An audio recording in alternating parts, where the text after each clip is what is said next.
চলো, এই যে অ্যাকোরিয়ামটা দেখা যাচ্ছে গাড়ির ভেতরে, তো এই অ্যাকোরিয়ামটা আজকের আমরা ডেলিভারি দিতে যাচ্ছি। আর এই অ্যাকোরিয়ামটাই আগের দিন ভিডিওতে দেখাছিলাম যে সারা রাত বৃষ্টি হতে অনেকটা জল জমে গেছিলো।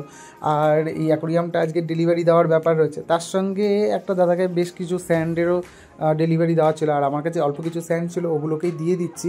আর এটা ছাড়াও আরও একটা খুব ভালো কাজ ছিল, সেটা হচ্ছে বালির দিকে একটা অ্যাকোরিয়ামের মেনটেনেন্সের কাজ ছিল। আর এই যে অ্যাকোরিয়ামটা মোটামুটি কম বেশি সবাই চেনেন। এই অ্যাকোরিয়ামটা আমার দোকানে ছিল বেশ মোটামুটি 3-4 মাস ধরে দোকানে ছিল।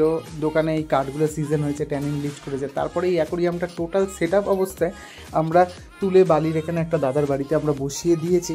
আর এই দাদার বাড়িতেই আজকে ছিল মেনটেনেন্স। এই দাদার অ্যারাউন্ড ওই 20-22 দিন মতন ট্যাঙ্কটা হচ্ছে। ট্যাঙ্কটা মোটামুটি সুন্দর করে গ্রো করে গেছে।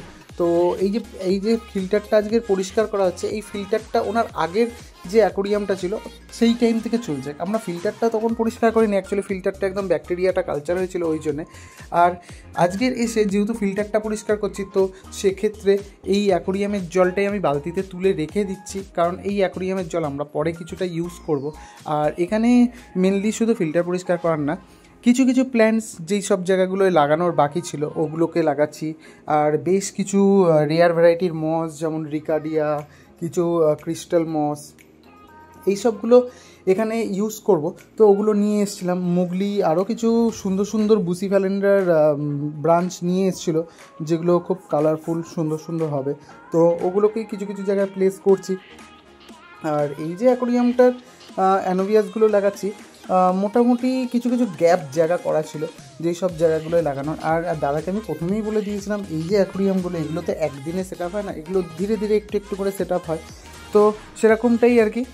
প্রথমে নর্মালি বসিয়ে যেগুলো যেগুলো মেন প্ল্যান্টস লাগানো ওগুলো তো আমরা লাগিয়ে দিয়ে করে দিয়ে গেছিলাম। এখন মেনটেনেন্সে এসে আর যেগুলো যেগুলো একটু আধটু বাকি রয়েছে ওগুলোকে বসিয়ে দিচ্ছি। ব্যাস, এরপরে তো মোটামুটি আর 10-15 দিনের মধ্যে ট্যাঙ্কটা পুরো কমপ্লিট হয়ে যাবে। আর বেশ জলটা নামিয়ে নেওয়ার পরে এবার জলটা রিফিল করে দেওয়ার ব্যাপার, কারণ আমরা সব রকম গাছ যেগুলো লাগানোর ছিল ওগুলো তো সব লাগিয়ে দিয়েছি। আর এখানে জলটা কিনা জলই ইউজ করেছি। আর এই জলটা ঢেলে যতটা বাকি থাকবে ততটা আবার পুরনো জল ঢালবো, কারণ এখানে যে অ্যাকোরিয়ামের ফিল্টারটা যেহেতু টোটালটা সুন্দর করে পরিষ্কার করেছি একদম ফ্রেশ জল দিয়ে, তো সেক্ষেত্রে পুরনো জল ট্যাঙ্কে থাকলে তো ওটা যদি দিয়ে দেওয়া হয় ব্যাকটেরিয়াটা খুব ইজিলি কালচার হয়ে যায়। ব্যাস, মোটামুটি তো এই জলটা দেওয়া হয়ে গেছে। আর বাদবাকি আরও এই ট্যাঙ্কের 15% মতন জল বাকি ছিল, ওটাই মোটামুটি পুরনো জলটা ওপর থেকে ফ্রেশ দেখে দেখে তুলে তুলে তুলে তুলে দিয়ে দিলাম। আর এই যে অ্যাকোরিয়ামটা, এখানে তো আমাদের কাজ শেষ, কিন্তু এই অ্যাকোরিয়ামগুলো আগেই বলেছিলাম যে একদিনে সেটিং হয় না, কারণ এইগুলোর হার্ডস্কেপটা এমনভাবেই করা থাকে, এগুলো ধীরে ধীরে ধীরে ধীরে সেট করতে হয়। তো প্রথম দিনেই সব গাছ লাগিয়ে দিলাম গ্রো করে যাবে ওরকম টাইপের ব্যাপার নয়। এখানে মসগুলো গ্রো করবে, তার উপরে কিছু কিছু গাছ বসানোর থাকে, তো ওগুলো আমরা মোটামুটি একটু ধীরে ধীরেই করি। আর এবার তো মোটামুটি জলটা ভরা হয়ে গেছে। আর যা যা ফিল্টার, CO2 যেগুলো যেরম অ্যাডজাস্ট করা, মুগলি সব কিছু অ্যাডজাস্ট করে দিল, আর টাইমারের সঙ্গে দিয়ে সব কিছু সেট করে দিয়েছে। আর এই যে দাদা অ্যাকোরিয়ামটা রেখেছে, দাদা নিজে খুব ভালো মেনটেন করে। দাদা এভরি অল্টারনেটিভ ডে 20% করে জল রিফিল করে। তো মোটামুটি এই ট্যাঙ্কটা যেহেতু কম্পিটিশানের জন্যে স্কেপিং করা হয়েছে, তো সেক্ষেত্রে দাদাও ভীষণভাবে মেনটেন করে। আর এই যে মোটামুটি কাজ কমপ্লিট হয়ে গেছে, কিন্তু এখনও কিছু কিছু কাজ বাকি আছে যেগুলো আমরা নেক্সট বার এসে একটুখানি করব। তো ওইগুলো ধীরে ধীরে ধীরে ধীরেই আমরা করছি। চলো, এই অ্যাকোরিয়ামের কাজ তো আজকের মতন কমপ্লিট হয়ে গেল। আর এখান থেকে আবার আমাদের বেরিয়ে যাওয়ারও ব্যাপার আছে, কারণ আজকের যে অ্যাকোরিয়ামটা প্রথমে দেখালাম গাড়িতে তুলেছি, তো ওই অ্যাকোরিয়ামটা ডেলিভারি দিতে যেতে হবে আমাদের হাওড়া। আর হাওড়ার ওখানে যাওয়ার টাইমে তো ভীষণ জ্যাম পেয়েছিলাম। তো মোটামুটি ওই একটা বোনের বাড়িতেই অ্যাকোরিয়াম দিতে যাওয়ার কথা। আর বোন ভীষণ ভালো নিজে নিজে অ্যাকোয়াস্কেপ করে, তো আমাদেরকে অ্যাকোরিয়ামটার মাপ বলেছিল, তো মাপ বলে আমাদেরকে ওটা তৈরি করে দিয়েছিলাম, আর ওটা ডেলিভারি দিয়ে দেওয়ার ব্যাপার।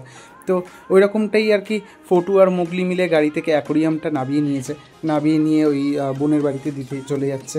তো আমিও যাচ্ছি ওদের সঙ্গে। আর এই বোনটার বাড়িতে সুন্দর একটা গোল্ডফিশের ট্যাঙ্ক রয়েছে, প্লাস আরও 2টো ট্যাঙ্ক রয়েছে।